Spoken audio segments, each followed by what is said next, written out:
This is the Cammus C12, a 12 Nm, $549 all-in-one wheelbase wheel combo that I've grown to love during the last 2 months of extreme testing. So, what makes it so special, and is it worth the price? Disclaimer in description. But before then, what's so different about this C12? Well, for starters, the Cammus C12 features a rather radical design with no obvious wheelbase. That is, until you look closer. Housed at the back of the Cammus C12 is a tiny integrated wheelbase, as well as plugs for power and data, with this wheelbase unfortunately being PC only. Scattered on the front are 10 individually lit software controllable RGB buttons, 6 different rotary encoders laid out across the button box, and finally the joystick and funky switch. Oh yeah, and the very clicky magnetic carbon fiber paddle shifters.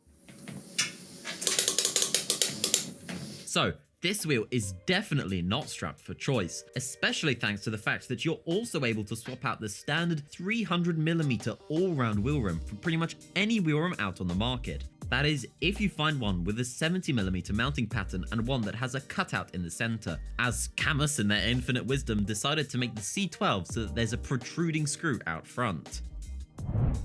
And actually, Cammus now sells a GT or Formula wheel rim for the C12, coming in at only $50. At the time of scripting, I haven't received it, though during editing, I should have it in my possession. If that's the case, editing Dan, take it away. But now, here comes the moment of truth. You know what? I also don't mind this. It goes nicely through my hands. Everything is actually quite within reach. There's enough space to push those. I do feel like these indents here are a little bit too big, just initially, but otherwise, already looks and feels pretty good. With editing down put back into the dungeon, the C12 is shaping up to be one of the best bang for the buck wheelbases out there. But we still have a lot to get through, like the C12's unboxing and software experience. Speaking of, how is it? Well, the unboxing experience feels incredibly premium, with a nice and minimalistic design silkscreen onto the front. The unboxing experience initially just screams Apple, as the lid is almost vacuum sealed on. Upon opening the lid, you're greeted with the C12's high-quality manual, as well as 2 compartments, the larger of the 2 presenting the star of the show, the C12, with the smaller housing the cooling fan, the massive power supply, kettle connected to UK plug, seemingly since I'm from the UK, as well as all the screws and mounting brackets. If you'd like to mount this to a desk or want to have a much neater mounting solution, the Cammus table clamp is something you'll need to purchase separately for an additional $30. Note that the table clamp used is exactly the same as the C5, so if you intend on upgrading, you won't need to purchase another one. Though if you're using it on a desk, don't expect to use the C12 at full force, as the motor will most likely introduce unwanted wobble and shakes above 40% power. Next up is mounting this little guy to a rig or table. And yet again, most of my footage for this segment has corrupted. But just know that it is very simple, with the next step being Cammus's software. Everything you have plugged in is immediately visible on the homepage of the software, with all your changes being made on the parameters page. There are a lot of different effects and settings, but thankfully Cammus have labeled them at...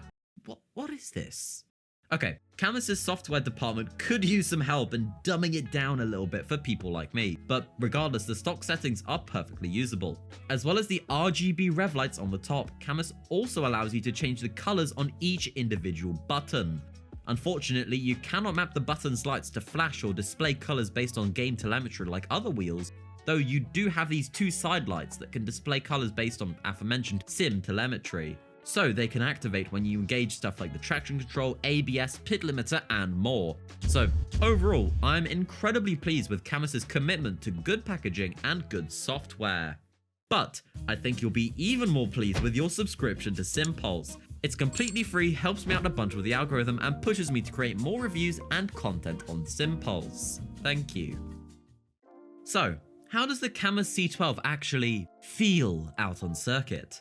Well, for starters, the Cammus C12 has an incredible amount of detail, with its immense amount of torque and really crisp feedback. Going through fast corners and downforce cars feels hefty, weighty, while doing the same in an average road car doesn't. You can feel curves, each individual indent, the grip of the curbs, some might say the girth too.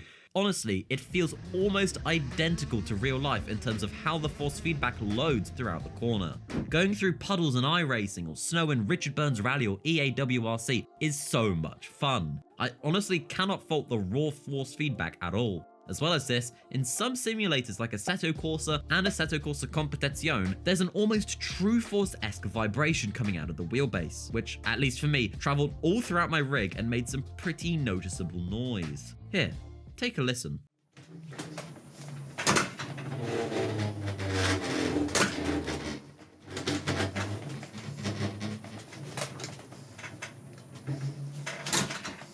Note that this only really happened on higher force feedback, and, like I said earlier, only happens in certain simulators with specific settings. To be honest, I really don't mind it, as it actually acts like the minute vibrations you'd feel through the wheel in a go-kart as you overload the tyres and they start folding or slipping. Really cool stuff.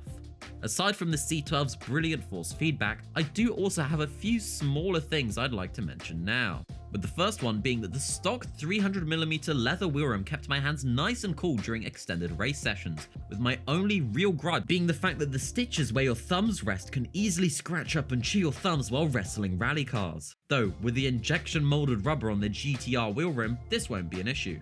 And yet again, the fact that you can change the wheel rim to pretty much any other wheel rim out on the market is a massive plus for me, despite how long it might take. But with all that being said, would I recommend the Cammus C12 in 2024 going into 2025? Well, I honestly have zero complaints other than my tiny gripe of the stitching being too rough on the stock wheel rim. While the link down below will be an affiliate link, I really do recommend you check this little guy out if you're considering upgrading from something like a Logitech G29, Cammus C5, or a Thrustmaster belt-driven wheel.